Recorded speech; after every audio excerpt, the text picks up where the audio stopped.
Hello students, hope you all are good and I am feeling that you have started your revision as your schedule for SST and maths have been released out. So I am going to start your chapter for SST now today and the chapter which I have considered is central government. देखिए आप लोग पूरा पढ़ चुके हैं तो मैं आपको छोटे छोटे पॉइंट्स तो नहीं बताऊंगी, लेकिन हाँ आज हम सेंट्रल गवर्नमेंट का स्ट्रैटेजिक रिवीजन करेंगे. एक क्लास में ये खत्म नहीं हो पाएगा, तो आई होप 2 क्लासेस के 2 और 3 क्लासेस लग सकते हैं इसके. सेंट्रल गवर्नमेंट कवर करते करते हमारा स्टेट गवर्नमेंट भी कवर होता है, क्योंकि आपको पता है सेंट्रल गवर्नमेंट का ही जैसा है स्टेट गवर्नमेंट.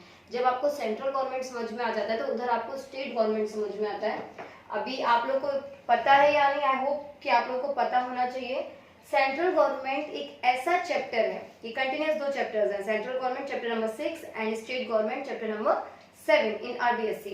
सो आपको ये पता है अच्छे से कि सेंट्रल गवर्नमेंट एक इकलौता ऐसा चैप्टर है जिसका सबसे लेंथी क्वेश्चन आता है. आपके एसएस के एग्जाम में एक 7 मार्क का क्वेश्चन आता है जो कि किससे होता है, सेंट्रल गवर्नमेंट से. किससे होता है, सेंट्रल गवर्नमेंट से होता है. और सबसे ज्यादा मार्क्स का जो कंटेंट आता है वो स्टेट गवर्नमेंट्स में से आता है. समझ रहे हैं, सबसे ज्यादा मार्क्स का कंटेंट आता है स्टेट गवर्नमेंट्स में से. 8 मार्क्स क्वेश्चन आता है, जिसमें से एक क्वेश्चन 2 मार्क का आता है, एक क्वेश्चन 6 मार्क का आता है. सेंट्रल गवर्नमेंट में से एक ही क्वेश्चन आता है, वो भी 7 मार्क्स का. तो ये बहुत लेंथी क्वेश्चन आता है इसका, जो भी चॉइस में आता है. तो अभी जब हम पढ़ते हैं उसको डिस्कस करेंगे क्वेश्चन किस तरह से आते हैं. पहले एक रैपिड रिवीजन हम लोग स्टार्ट करते हैं सेंट्रल गवर्नमेंट का, और उसके बाद लास्ट होते होते आपके पास क्वेश्चंस होंगे कि इसमें से किस तरह से क्वेश्चंस अब तक पूछे गए हैं और क्या आ सकता है इस बार. We can just make an estimate कि क्या आ सकता है, क्योंकि चॉइस में आता है. और उन बच्चों के लिए भी यहाँ पे मैं कुछ कवर करने की कोशिश करूंगी जिनको ये फील होता है कि हम क्या पढ़ें, या एसएसटी उनको लेंथी सब्जेक्ट लगता है, या एसएसटी उनको ऐसा समझ नहीं आता है हम क्या लिखें उसमें. तो बहुत सारे टिप्स और ट्रिक्स मैं आप लोगों को यहाँ पर देने वाली हूँ. कंटिन्यूस रैपिड रिवीजन जो हमारा 1 मंथ चलने वाला है उस दौरान. तो स्टूडेंट्स एक और चीज, आज जो हम चैप्टर स्टार्ट कर रहे हैं उससे हमारा 15 मार्क्स का कंटेंट 15 मार्क्स का कंटेंट क्लियर होगा, क्योंकि सेंट्रल गवर्नमेंट आएगा 7 मार्क्स का, स्टेट गवर्नमेंट आएगा 8 मार्क्स का. तो 15 मार्क्स हमारे यहाँ से डायरेक्ट फिनिश होंगे. और 15 मार्क्स का हम जब एक बार हमें फील हो जाएगा तो हम उसको करके साइड में रखें कि हाँ we have revised for 15 marks. उसके बाद हम आएंगे इकोनॉमिक्स पे. कंटिन्यूटी है चैप्टर की, चैप्टर नंबर 14, 15, 16, 17, 18 कंटिन्यूस इकोनॉमिक्स है. तो वहां पे भी हम स्ट्रेटेजी से पढ़ेंगे, क्योंकि वहां पे चैप्टर नंबर 15 है जिसमें से सिर्फ 1 मार्क के 3 क्वेश्चंस आते हैं. So why to read all things. हमें पढ़ना सब है, लेकिन इस तरह से पढ़ना है कि हमारे आंसर्स 1 मार्क के आएंगे, तो उसके अकॉर्डिंग हमारा कंटेंट हमको प्रिपेयर होना चाहिए. इस चैप्टर में लास्ट में जो बच्चे खुद को वीक समझते हैं, उनको लगता है कि हम वीक हैं, तो ये उनके लिए भी इसमें लास्ट में मैं आप लोगों को बताऊंगी कि आप मिनिमम 2 या ये 3 टॉपिक्स पढ़ लीजिए, तो हो सकता है आपको उसमें से चॉइस मिल जाए, क्योंकि चॉइस रहता ही है. तो आपके पास इन टोटल इस चैप्टर में होने कितने वाले वो हम डिस्कस करते हैं. तो उनमें से आप 2 और 3 पढ़ के भी जाएंगे ना, तो शायद आपको उसमें से एक क्वेश्चन जरूर मिल जाएगा. दो student who take themselves as weak, पर मेरे अकॉर्डिंग कोई वीक नहीं है. आप लोग खुद से मेहनत नहीं करते हैं, इसलिए आप लोग वीक हैं. अभी एसएसटी का जो सबसे बड़ा पॉइंट है वो ये कि हम लोगों को आता बहुत कुछ है, लेकिन हम समझ नहीं पाते हम लिखें क्या, या फिर हमें आता है पर हम कनेक्ट नहीं कर पाते क्वेश्चन में क्या लिखना है. यही फर्क होता है एक टॉपर में और एक एवरेज स्टूडेंट में. बहुत से बच्चे होते हैं वो कहते हैं हमने एसएसटी में बहुत मेहनत किया था लेकिन हमारे मार्क्स वो नहीं है. या फिर एक बच्चा मेरे खुद के टच में है जिसको मैंने 10th में क्लास लिया था आज से 2 years back. He is having good knowledge of history, geography, economics, everything. And I think कि वो एक ऐसा स्टूडेंट है जिसको एसएसटी का बहुत अच्छा नॉलेज है. लेकिन और हम सभी ये मतलब मानकर चल रहे थे कि he is going to secure 100 on 100 in SST, even he is also. लेकिन उसके मार्क्स 93 ही सिक्योर हुए थे. उसमें 93 marks he can secure only. Reason ये था the way of representation in notebook, उसका राइटिंग, रिप्रेजेंटेशन. हम कभी भी एसएसटी में अगर ये सोचते हैं कि हम लंबे लंबे आंसर्स लिखते हैं सिर्फ पैराग्राफ वाइज और हमारे आंसर्स को मार्क्स मिल जाएंगे, तो it is our biggest mistake. SST में सबसे इम्पोर्टेंट होता है अपने आंसर को पॉइंट वाइज मेंशन करना. आप हर आंसर को पॉइंट वाइज मेंशन करना चाहेंगे तो आप ये चीज देख पाएंगे कि आपको बहुत बेनिफिट होगा. आप लोगों को पॉइंट वाइज ही मेंशन करना है. आप सब हेडिंग्स बनाइए. जैसे कि बहुत से बच्चों ने अभी प्री बोर्ड्स आप लोगों ने दिए होंगे तो क्वेश्चन आया होगा पावर्स ऑफ लोकसभा या पावर्स ऑफ प्रेसिडेंट, तो उसमें भी आप लोगों ने वो हेडिंग्स तो सब हेडिंग्स उसमें सब में है कि miscellaneous powers, financial power, judiciary powers, powers for making amendments, ये सारे पावर्स की हेडिंग्स हैं। तो उनमें बच्चों ने क्या किया होगा, पैराग्राफ्स लिखे होंगे, जबकि ऐसा नहीं है। आप उन पैराग्राफ्स को पॉइंट्स में लिखिए। मेरे पास कंप्लीट नोट्स प्रिपेयर हैं सेंट्रल गवर्नमेंट के, ये मैं आपको पीडीएफ के थ्रू प्रोवाइड करा दूंगी, जिससे आपको बहुत आसानी होगी इस चैप्टर में मार्क्स सिक्योर करने में। एंड बिलीव मी, आप एसएस में 100 on 100 सिक्योर कर सकते हैं। दो स्टूडेंट्स जिनको लगता है कि हाँ we are good, we are above average, उनका तो फिक्स मानिए आप 100 on 100 सिक्योर कर सकते हैं एसएस में और मैथ्स में अभी भी। और आपके जो पुराने पेपर्स में आपसे कोई गलती हुई है उसको आप यहाँ रिकवर कर सकते हैं, because we are having complete 1 month for revision. You can understand that. So without wasting any more time in our discussion, let's start with the revision of the chapter. देखिए सेंट्रल गवर्नमेंट, सबसे पहली बात आती है central government है क्या, कहाँ होती है, क्यों होती है।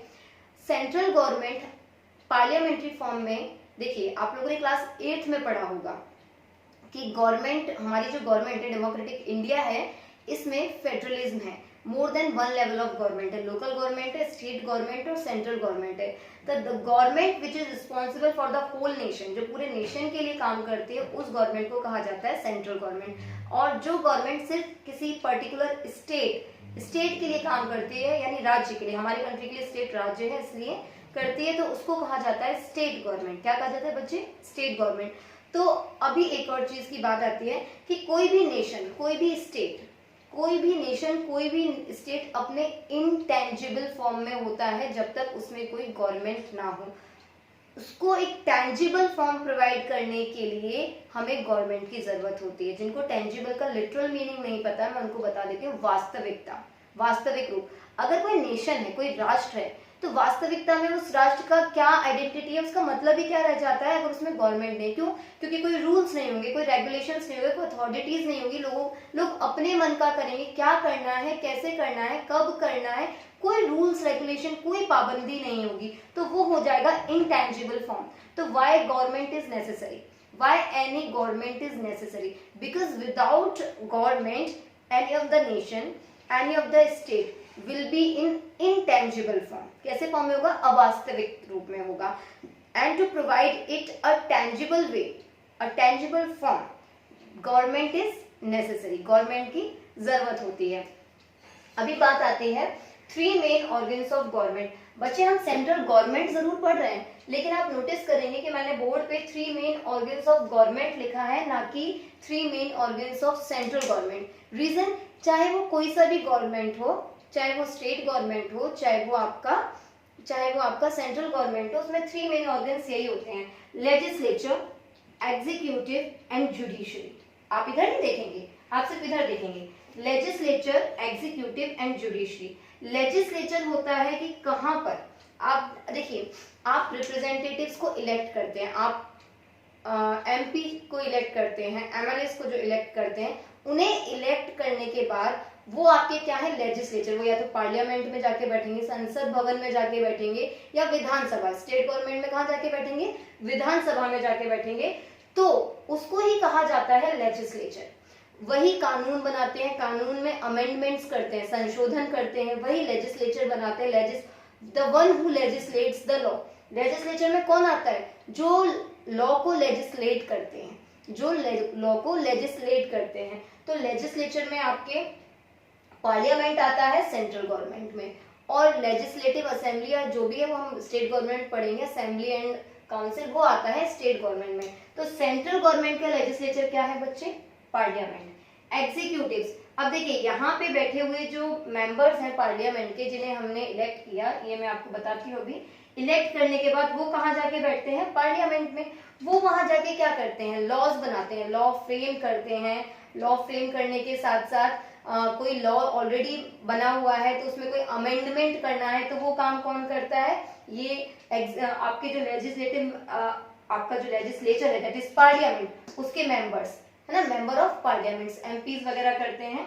अब एग्जीक्यूटिव कौन है, एग्जीक्यूटिव कैसे होते हैं, कोई पुलिस, आईपीएस, आईएएस, सारे ऑफिसर्स जो लॉ बना दिए गए हैं, लेजिस्लेचर के मेंबर्स ने जो लॉ बनाए हैं, उन लॉ को इम्प्लीमेंट कराने का, उनको एग्जीक्यूट कराने का काम एग्जीक्यूटिव्स करते हैं। एक एग्जांपल समझाती हूँ। अभी ट्रिपल तलाक को लेकर कानून बना था।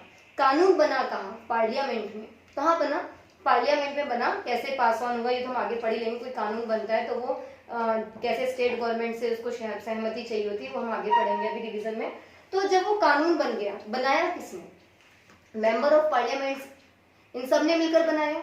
अब जब वो कानून बन गया, अब उसको एग्जीक्यूट कराने का काम कौन करेगा? अगर ऐसा कुछ होता है, ट्रिपल तलाक जैसा कुछ होता है, या किसी लेडी के साथ ऐसा कोई एक्सप्लॉयटेशन होता है, वो कहाँ जाएगी? She will go to police, she will go to some of the officers. वो ऑफिसर्स को जाके अपनी कंप्लेंट करेगी। तो अभी उनको पता है कि ये कानून बन चुका, तो उस कानून के तहत क्या करेंगे? उसकी एफआईआर दर्ज करेंगे, है ना, उस लेडी की जिसने भी उसके साथ एक्सप्लॉयटेशन किया है उसके खिलाफ। तो कानून तो इन्होंने बना दिया, लॉ को लेजिस्लेट किसने किया? मेंबर ऑफ पार्लियामेंट्स ने किया। लेकिन उसी लॉ को एग्जीक्यूट और इम्प्लीमेंट कराने का जो काम करते हैं उनको हम कहते हैं एग्जीक्यूटिव्स। उनको हम क्या कहते हैं? एग्जीक्यूटिव, जो असल में काम कर रहे हैं। तीसरा आता है जुडिशरी। जुडिशरी होती है कोर्ट्स। अब जो लॉज बन गए, उन लॉज में कोई भी दिक्कत आ रही है, कोई भी क्रिमिनल एक्टिविटी हो रही है, या कोई भी रूल्स रेगुलेशन जो हमारे कॉन्स्टिट्यूशन में है उनको वायलेट कर रहा है, तो उसके लिए हमारे पास क्या है? Judiciary. The third organ of government is judiciary, जो न्यायपालिका है। क्या है बच्चे? न्यायपालिका। So what are the three main organs of government? Legislature, executive and judiciary. अब बात आती है लेजिस्लेचर की। सेंट्रल गवर्नमेंट का लेजिस्लेचर, देखो बेटा, लेजिस्लेचर वो होता है जहां पर उस गवर्नमेंट के मेंबर्स जाकर बैठ रहे हैं, वहां पर काम कर रहे हैं, अपना काम वहां पे रेगुलेट कर रहे हैं, वो लेजिस्लेचर होता है। तो सेंट्रल गवर्नमेंट का जो लेजिस्लेचर है उसे कहा जाता है पार्लियामेंट, संसद भवन। और इसके लिए जो मेंबर्स होते हैं, समझ रहे हैं, पार्लियामेंट के जो मेंबर्स होते हैं उन्हें इलेक्ट हम लोग खुद करते हैं यूनिवर्सल एडल्ट फ्रेंचाइजी से। वैसे आप लोगों को पता होगा ये क्या होता है। 18+ जितने भी हैं हमारे लिए, हमारे कंट्री में एडल्ट की डेफिनेशन है 18+। Those who have attend the 18+ of age can vote for the member of parliament, can vote for the election of member of parliament. तो एमपी के जो इलेक्शंस होते हैं उनके लिए रिप्रेजेंटेटिव्स को इलेक्ट करने में हम अपना वोट कास्ट करते हैं according to universal adult franchise. और उसके बाद वो मेंबर्स जाके कहाँ बैठते हैं? पार्लियामेंट में। कहाँ बैठते हैं? पार्लियामेंट में। उनको कहा जाता है मेंबर ऑफ पार्लियामेंट। तो आज हम डिस्कस करते हैं अभी पार्लियामेंट, फिर आएंगे हम एग्जीक्यूटिव और जुडिशरी। चैप्टर बहुत लेंथी है तो हमें इसी तरह से समझ में आएगा। तो how many organs of parliament do we have? We are having, अच्छा ये है according to section 79 in our constitution. देखिए हमारे कॉन्स्टिट्यूशन के सेक्शन 79 में ये लिखा हुआ है कि पार्लियामेंट के 3 ऑर्गन्स होंगे। One is Lok Sabha, then is Rajya Sabha, then is president. समझ रहे हैं? आपके हमारे कॉन्स्टिट्यूशन में सेक्शन 79 में मेंशन है, सेक्शन 79 याद रखेंगे। किस सेक्शन में लिखा हुआ है कि पार्लियामेंट के 3 मेन ऑर्गन्स है या 3 ऑर्गन्स है? सेक्शन 79 में लिखा हुआ है दैट इंडियन पार्लियामेंट और इंडियन सेंट्रल लेजिस्लेचर, पार्लियामेंट को आप सेंट्रल लेजिस्लेचर भी कह सकते हैं। अगर आपको पता है देन वेल एंड गुड, नहीं पता तो आप ध्यान रखेंगे। पार्लियामेंट को आप सेंट्रल लेजिस्लेचर भी कह सकते हैं। तो according to section 79 it is mentioned in our constitution that our parliament, that is central legislature, will have 3 organs. One is Lok Sabha, another is Rajya Sabha and the third one is president. कितने main organ होंगे? तो central legislature या parliament के कितने organs होते हैं? कितने होते हैं? 3। कौन कौन से होते हैं? Lok Sabha, Rajya Sabha and president. अभी देखिए लोकसभा को, आपको पता है हमारा जो ये पार्लियामेंट्री फॉर्म है ये हमने ब्रिटिश गवर्नमेंट से अडॉप्ट किया है। पार्लियामेंट्री फॉर्म ऑफ सिस्टम जो है, ये पार्लियामेंट्री फॉर्म जो है गवर्नमेंट का, पार्लियामेंट्री फॉर्म ऑफ गवर्नमेंट आपने अपनी बुक में पढ़ा भी होगा। पार्लियामेंट्री फॉर्म ऑफ गवर्नमेंट एक फेडरल फॉर्म ऑफ गवर्नमेंट है जो हमने ब्रिटिश गवर्नमेंट से अडॉप्ट किया है। तो ब्रिटिश गवर्नमेंट में भी यही 3 मेन ऑर्गन्स हैं। वहां पर लोकसभा को कहा जाता है लोअर हाउस, इसीलिए आप लोगों ने पढ़ा होगा लोअर हाउस, लेकिन ये वर्ड कहाँ से आया है? ये वहीं से आया, ब्रिटिश गवर्नमेंट से आया है। So one is lower house. Rajya Sabha को कहा जाता है अपर हाउस और प्रेसिडेंट तो आपको पता ही है, ठीक है। तो लोकसभा का ही सेकंड नेम क्या है, लोअर हाउस। राज्यसभा का सेकंड नेम क्या है, upper house. Lok Sabha is the first member of parliament, Lok Sabha parliament की फर्स्ट मेंबर होती है, राज्यसभा पार्लियामेंट की सेकंड मेंबर होती है, और प्रेसिडेंट जो है वो हमारी पार्लियामेंट के थर्ड मेंबर या थर्ड ऑर्गन होते हैं। आई थिंक अभी आपको क्लियर होगा। तो now our topic is Lok Sabha, और इससे भी क्वेश्चन आ चुका है, इससे भी क्वेश्चन आ चुका है चॉइस में। आप लोगों ने शायद प्री बोर्ड एग्जाम में भी देखा होगा कि लोकसभा मेंबर बनने के क्या एलिजिबिलिटी क्राइटेरियाज हैं, इनका मेंबर्स कैसे बनते हैं, इसमें कितने मेंबर्स होते हैं, पूरा लोकसभा के बारे में, या फिर इनकी पावर्स क्या हैं, इनके पास कौन सी स्पेशल पावर्स हैं। तो अभी आज हम डिस्कस करेंगे लोकसभा। आज हम लोकसभा डिस्कस करते हैं, आज हम लोकसभा डिस्कस करते हैं। अभी लोकसभा डिस्कस करते वक्त हम लोग जरा देखते हैं कि लोकसभा क्या होता है, हमारा लोअर हाउस। क्या बोलते हैं इसको, lower house. And it is the first member of parliament और first organ of our parliament. Now see, Lok Sabha के लिए नंबर ऑफ मेंबर्स, सबसे पहले हमारे पास हेडिंग्स होनी चाहिए। जब तक हमारे पास सब हेडिंग्स नहीं होंगी तब तक हमें समझ में नहीं आएगा। देखिए एसएसटी को जो बच्चे सिर्फ रट के इस तरह से याद करेंगे उनको कभी नहीं समझ में आएगा। आपके पास मेन हेडिंग्स होनी चाहिए। आप जब रिवीजन करेंगे ना तो आपके पास मेन हेडिंग्स होनी चाहिए, आपको समझ में आ जाएगा सभी कुछ। नंबर ऑफ मेंबर्स, इसकी सब हेडिंग है, फर्स्ट सब हेडिंग है इसकी नंबर ऑफ मेंबर्स, कि लोकसभा में कितने नंबर ऑफ मेंबर्स होते हैं। सेकेंड सब हेडिंग है इसकी election.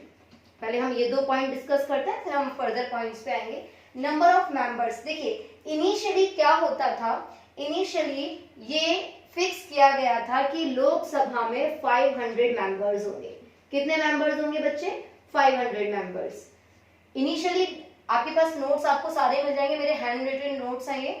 Now see, initially it was mentioned in our constitution that there will be 500 members in our Lok Sabha और in our lower house 500 members होंगे। उसके बाद एक एक्ट आया जिसमें क्या हुआ था, वो एक्ट था आपका Goa Daman and Diu recognition act. आपको पता है गोवा को यूनियन टेरिटरी बनाया गया था और दमन एंड दीव को भी। तो Goa and Daman and Diu recognition act 1987, ये जो 1987 में ये जो एक्ट आया था, इस एक्ट के बाद क्योंकि इनके मेंबर्स को भी हमें यूज करना था, तो फिर इसके मेंबर्स की जो नंबर ऑफ मेंबर्स थे दिस हैज बीन इंक्रीज, इनके नंबर ऑफ मेंबर्स को इंक्रीज कर दिया गया था और ये नंबर्स आपके हो गए थे 552। इनिशियली ये मेंशन था कि लोकसभा में 500 मेंबर्स होंगे, यही आपको पॉइंट वाइज लिखना अगर आता है तो। Initially it was mentioned that there will be 500 members in Lok Sabha, but after the Goa Daman and Diu recognition act 1987 the number of members in Lok Sabha got change and it has become 552। अच्छा बच्चे, इस 552 में भी ना कुछ क्राइटेरिया थे कि 552 मेंबर्स किस तरह से होंगे। देखिए 530 मेंबर्स तो डायरेक्टली यूनिवर्सल अडल्ट फ्रेंचाइजी, इससे इलेक्ट किए जाएंगे, मतलब हम लोग डायरेक्ट खुद इलेक्ट करेंगे। We will cast our votes for their selection. जो मेंबर्स खड़े होंगे पार्लियामेंट के लिए उनमें से 530 तो हम कैसे करेंगे, वेरियस स्टेट से, हाँ वेरियस स्टेट से करने वाले हैं। उसके बाद इसमें 20 मेंबर्स होंगे, ये तो वेरियस स्टेट से यूनिवर्सल एडल्ट फ्रेंचाइजी से होंगे, वेरियस स्टेट से।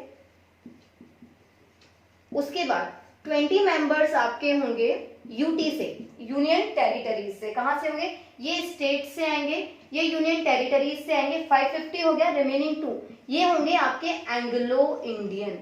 आई होप आपको एंग्लो इंडियन आता होगा क्योंकि आप लोग क्लास में पढ़ चुके हैं। नहीं आता तो आपको पता है इंडियन ओरिजिन के जो इंग्लिश पर्सन्स होते हैं उन्हीं को क्या कहा जाता है, एंग्लो इंडियन। तो देखिए नंबर ऑफ मेंबर्स लोकसभा में ये कॉन्स्टिट्यूशन में लिखा हुआ था इनिशियली कि कितने मेंबर्स होंगे, 550। लेकिन गोवा दमन दीव रिकॉग्निशन एक्ट लिया जो 1987 एक्ट आया था, तो जो यूटीज थे, यूटी के मेंबर्स भी इसमें शामिल किए जाने थे। तो इस दौरान हुआ क्या, क्योंकि 2 यूटीज बढ़ गए, गोवा और दमन एंड दीव, तो उसके दौरान फिर ये चीज चेंज हुई और नंबर इंक्रीज होके हो गए आपके 552। अब इस 552 में से 530 तो स्टेट से आएंगे, different states we are having ना, we're having different states, UP, Rajasthan, Madhya Pradesh, Karnataka, Jharkhand and so on.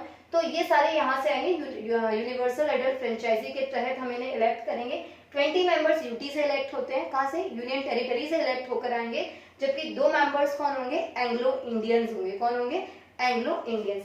ये है इनका, ये है नंबर ऑफ मेंबर्स। अब आते हैं हम सेकंड हेडिंग पे। सेकंड हेडिंग क्या थी हमारी, ये हमारी फर्स्ट हेडिंग थी।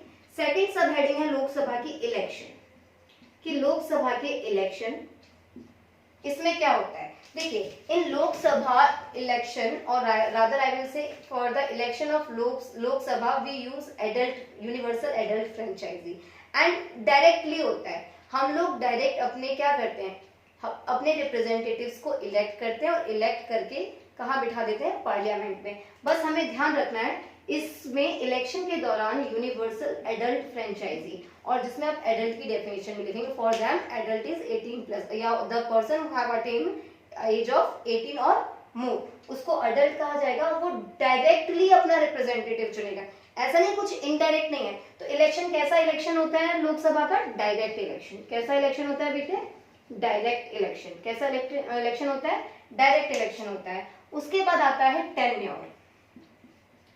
टेन्योर, टर्म, ये दोनों एक ही चीज है। उनका ड्यूरेशन, कितने साल के लिए उनका कार्यकाल होता है, कितने साल के लिए ये मेंबर्स चुने जाते हैं। तो नाउ सी, टेन्योर इनका होता है 5 इयर्स का। कितने इयर्स का होता है, 5 इयर्स का।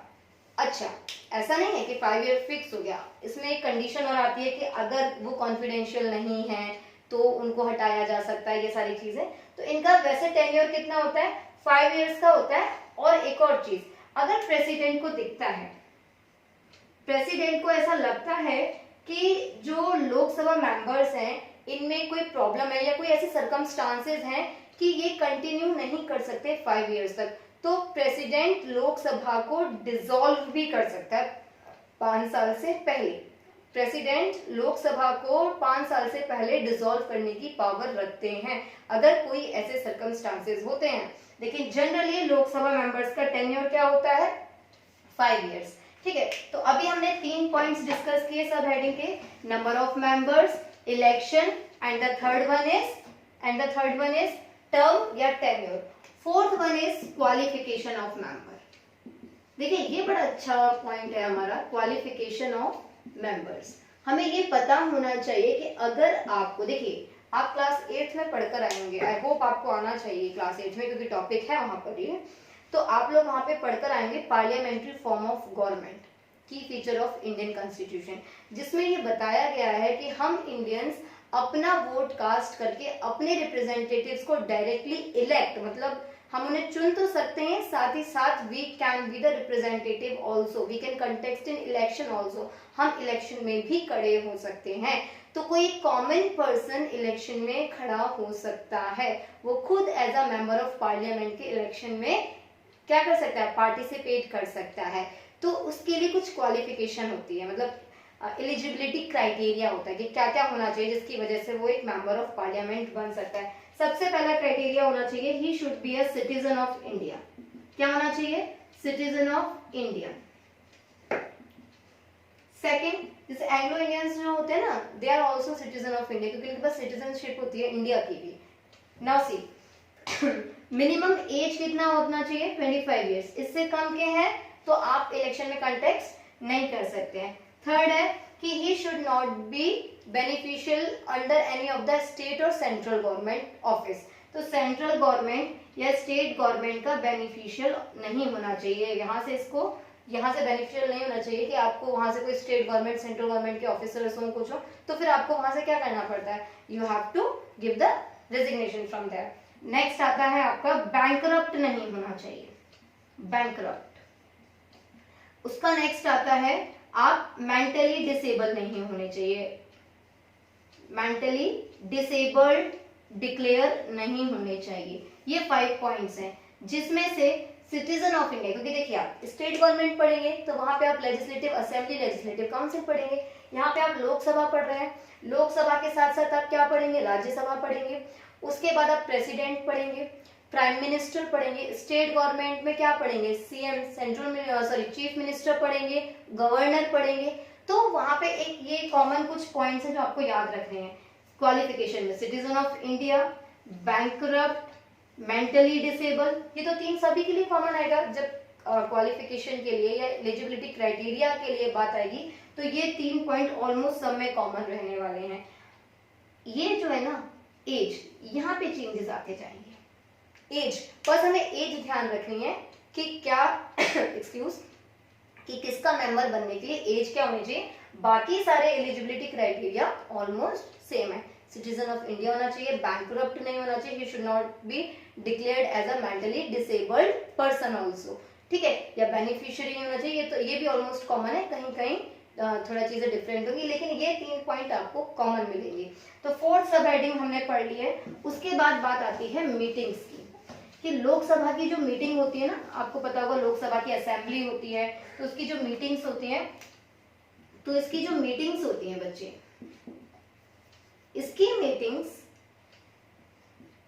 कभी भी बुलाई जा सकती हैं प्रेसिडेंट के द्वारा और पोस्टपोन की जा सकती हैं। It can, the meetings for Lok Sabha can be called by president and postpone by him. President इनकी मीटिंग्स को कभी भी बुला सकते हैं, कभी भी पोस्टपोन कर सकते हैं, और इनकी मीटिंग्स को प्रिसाइड करने का जो राइट है, इनकी मीटिंग को जो प्रिसाइड करता है ना, वो कौन करता है? वो करते हैं हमारे लोकसभा स्पीकर। कौन करते हैं? लोकसभा स्पीकर। जब लोकसभा स्पीकर के बारे में आपको पता होना चाहिए कि आपको पता है कि लोकसभा में ये भी मेंशन है, कॉन्स्टिट्यूशन में हमारे ये भी मेंशन है कि जो हमारा लोअर हाउस होगा दैट इज लोकसभा, उसमें एक लोकसभा स्पीकर होंगे और एक डेप्यूटी स्पीकर होंगे, जिनको यही इनके ऑफिसर्स होते हैं। लोकसभा के ऑफिसर्स कौन कौन से होते हैं? एक तो लोकसभा स्पीकर और एक डेप्यूटी स्पीकर। ये इसका 6th पॉइंट है कि ऑफिसर्स कौन कौन होते हैं। लोकसभा के ऑफिसर्स कौन कौन होते हैं? One is speaker and one is deputy speaker. जब कभी भी हमारे स्पीकर मौजूद नहीं होते तो उनकी जगह मीटिंग प्रिसाइड कौन करता है? Deputy speaker. अभी बात आती है मीटिंग्स को प्रेसिडेंट्स कभी भी बुला सकते हैं जब उन्हें लगता है, कभी भी बुला सकते हैं। साथ ही साथ मीटिंग्स को पोस्टपोन भी कर सकते हैं। मीटिंग्स को प्रिसाइड करने का हक किसके पास है? लोकसभा स्पीकर को। एक और चीज बेटा, इनके लिए एक चीज फिक्स है मीटिंग्स के लिए, ये फिक्स है कि 2 कॉन्जिक्यूटिव मीटिंग्स के बीच 6 मंथ से ज्यादा गैप नहीं होना चाहिए। Are you getting my point? For example, Lok Sabha की मीटिंग्स हो रही हैं, तो लोकसभा की 2 जो कॉन्जिक्यूटिव, एक के बाद एक कंटिन्यूअस जो कॉन्जिक्यूटिव मीटिंग्स होंगी, उन मीटिंग्स के बीच मैक्सिमम गैप कितना हो सकता है? 6 मंथ्स। उससे ज्यादा गैप नहीं होना चाहिए। आप समझ रहे हैं? तो ये मीटिंग्स के लिए एक फिक्स क्राइटेरिया है कि किसी भी 2 कॉन्सिक्यूटिव मीटिंग्स के बीच मैक्सिमम से मैक्सिमम गैप कितना हो सकता है? 6 मंथ्स। जैसे कि आप समझ रहे हैं अभी पेंडेमिक सिचुएशन जो चल रहा है कोविड वाला, तो उस दौरान पार्लियामेंट हाउस में भी वर्किंग जो थे या जो उनके वर्किंग आवर्स थे वो खत्म किए गए थे, या वहां पे ऑफिस में कोई जाके नहीं बैठ रहा था, लेकिन उस दौरान भी मीटिंग्स कंडक्ट हुए हैं। तो अगर ये सिचुएशन ज्यादा लंबा होता है और इस लंबे सिचुएशन में 6 मंथ से ज्यादा टाइम हो जाता है और एक भी मीटिंग नहीं होता है, तो ये नहीं होना चाहिए। इस दौरान भी उनकी मीटिंग्स प्रिसाइड होने चाहिए। मतलब कोई भी 2 कॉन्सिक्यूटिव मीटिंग्स में मैक्सिमम टाइम कितना हो सकता है? उनके बीच का डिफरेंस 6 मंथ्स। अब आते हैं ऑफिसर्स। ऑफिसर्स आते हैं स्पीकर और डेप्यूटी स्पीकर। एक और बात, कॉन्स्टिट्यूशन में ये लिखा हुआ है कि कॉन्स्टिट्यूशन में लिखा हुआ है कि लोकसभा के कितने स्पीकर्स होंगे? There will be 2 officers for Lok Sabha, one is speaker and one is deputy speaker. और इनका ही काम होता है उस पूरे लोकसभा के मीटिंग के दौरान rules, regulation, law, discipline maintain रखना। आपने नोटिस किया होगा जब बहस बढ़ जाती है उस दौरान स्पीकर ही ऑर्डर करते हैं, प्लीज आप शांत हो जाइए। जब स्पीकर, आपने देखा होगा ना टीवी पे बहस आती है, या फिर स्पीकर की परमिशन से, जैसे बोला ना प्रिसाइड्स द मीटिंग, स्पीकर की परमिशन लेकर ही आप अपनी बात को वहां पर रख पाते हैं। जैसे आपको कुछ कहना है तो आप स्पीकर से परमिशन लेंगे, speaker will permit you, speaker will permit the person, और उसके बाद वो अपनी बात को रख पाएंगे। अब स्पीकर के हाथ में क्या होता है? उस पूरे लोकसभा का या उस लोअर हाउस का discipline, law and order maintain करना। ठीक है, उसके बाद एक और चीज है कि if there is any need of removal of speaker, अगर स्पीकर को रिमूव करने की कोई ज़रूरत पड़ती है, स्पीकर को रिमूव करने के लिए ज़रूरत पड़ती है, तो उसके लिए क्या होता है, मेजॉरिटी। फॉर एग्जांपल लोकसभा के कितने मेंबर्स हैं, 552 मेंबर्स हैं, तो मेजॉरिटी होता है बेटा 2/3, मतलब कि 2/3 ऑफ 552। अगर इतने लोग उस पेपर पे, उस मोशन पे, मोशन मतलब जो उनके खिलाफ मोशन हम लोगों ने किया ना, कि स्पीकर के खिलाफ मोशन किया कि नहीं भाई स्पीकर विलिंग नहीं है या फिर एलिजिबल नहीं है या फिर किसी भी तरीका से वो लॉ एंड ऑर्डर को मेंटेन नहीं कर पाते या स्पीकर की जो एक गरिमा होती है उसको नहीं बना पाते, कोई भी कारण देकर हम अगर ऐसा करते हैं, हमसे मेरा मतलब है पार्लियामेंट में बैठे एमपीज अगर ऐसा करते हैं, तो वहां पे मेजोरिटी होनी चाहिए 2/3 मेजोरिटी। कितनी होनी चाहिए, 2/3 मेजोरिटी होनी चाहिए। अगर 2/3 मेजोरिटी ये पास कर देती है तो ही वो मोशन नॉन कॉन्फिडेंस मोशन है, चाहे वो कैसा ही मोशन है, तभी वो पास ऑन होगा। और उसके लिए 14 डेज प्रायर स्पीकर को बता दिया जाएगा, मतलब कि उनको हटाने से पहले 14 डेज प्रायर उनको एक नोटिस मिलेगा या फिर उनको ये चीज इन्फॉर्म पहले की जाएगी। तो स्पीकर अगर खुद से भी चाहे, ऐसा नहीं है कि लोगों ने उसे non confidence motion pass on करके या जो मेजॉरिटी थी मेंबर ऑफ पार्लियामेंट की उन्होंने उनको रिमूव किया तभी वो रिमूव होंगे। अगर उनको ये फील होता है कि ही और शी वांट टू रिजाइन, लोग सभा स्पीकर खुद से रिजाइन करना चाहते हैं, तो वो अपना रेजिग्नेशन स्पीकर डेप्यूटी स्पीकर को और डेप्यूटी स्पीकर स्पीकर को देंगे। आप समझ रहे हैं। तो अभी आज हमने लोकसभा पढ़ा। लोकसभा के बारे में हमने क्या पढ़ा, जब भी पेपर में आएगा लोकसभा के बारे में 7 मार्क्स के क्वेश्चन, ऐसे सिर्फ ये नहीं आएगा, इसके साथ पावर्स और आएंगी। अगर ये आता है ना लोकसभा के बारे में क्या होता है, इनके मेंबर्स का इलेक्शन कैसे होता है, तो इसके साथ पावर्स भी आएंगे। 7 मार्क्स का क्वेश्चन में सिर्फ एक चीज नहीं आएगा, पावर्स एंड फंक्शंस भी आएंगी। ठीक है, तो अभी तो हमने इसका 2-3 मार्क्स का कंटेंट पढ़ा है लोकसभा का, अभी तो इसके पावर्स रह रहे हैं, फंक्शंस रह रहे हैं। तो हमने क्या पढ़ा, लोकसभा के नंबर ऑफ मेंबर्स कितने होते हैं। फर्स्ट हेडिंग हमें आनी चाहिए नंबर ऑफ मेंबर्स। जब हमें हेडिंग्स पता है तो उसके अंदर हम अपनी इजीली लिख सकते हैं पॉइंट वाइज। इनिशियली इतने थे, 500 थे, देन 552 इंक्रीज किए गए, उस 552 में से भी कितने हो गए 530 वेरियस स्टेट से आएंगे, 20 यूटीज यानी यूनियन टेरिटरी से आएंगे, 2 एंग्लो इंडियंस होंगे। सेकंड था इसका इलेक्शन। इलेक्शन कैसे होता है, डायरेक्ट इलेक्शन होता है। कैसा होता है, डायरेक्ट इलेक्शन होता है, यूनिवर्सल एडल्ट फ्रेंचाइजी के अकॉर्डिंग होता है, हम लोग खुद इलेक्ट करते हैं अपने रिप्रेजेंटेटिव्स को। तीसरा था आपका टेन्योर या टर्म, 5 ईयर का होता है, जनरली 5 ईयर का होता है। अगर प्रेसिडेंट को फील होता है कि लोकसभा इज इनकैपेबल या कोई भी प्रॉब्लम है, कोई भी ऐसे सर्कमस्टांसेस हैं, तो 5 ईयर से बिफोर प्रेसिडेंट इस लोकसभा को क्या कर सकते हैं, डिसॉल्व करा सकते हैं। नेक्स्ट होता है आपका क्वालिफिकेशन या एलिजिबिलिटी क्राइटेरिया, क्वालिफिकेशन या फिर एलिजिबिलिटी क्राइटेरिया। फिफ्थ होता है आपका, एक हमने पढ़ा ऑफिसर्स और एक पढ़ा हमने मीटिंग्स। फिफ्थ है आपका meetings and the last one is officers. ये आपका लोकसभा है। अभी मैं इस वीडियो को यहीं फिनिश करके इसके नेक्स्ट वीडियो में आपको राज्यसभा का बताती हूँ। एंड प्लीज आपको इसके सबके नोट्स मिल जाएंगे और नोट्स के बाद आप लोग क्या करेंगे, इसको रीड आउट करेंगे और कोई भी दिक्कत होती है तो आप लोग मुझे बताएंगे। Thank you.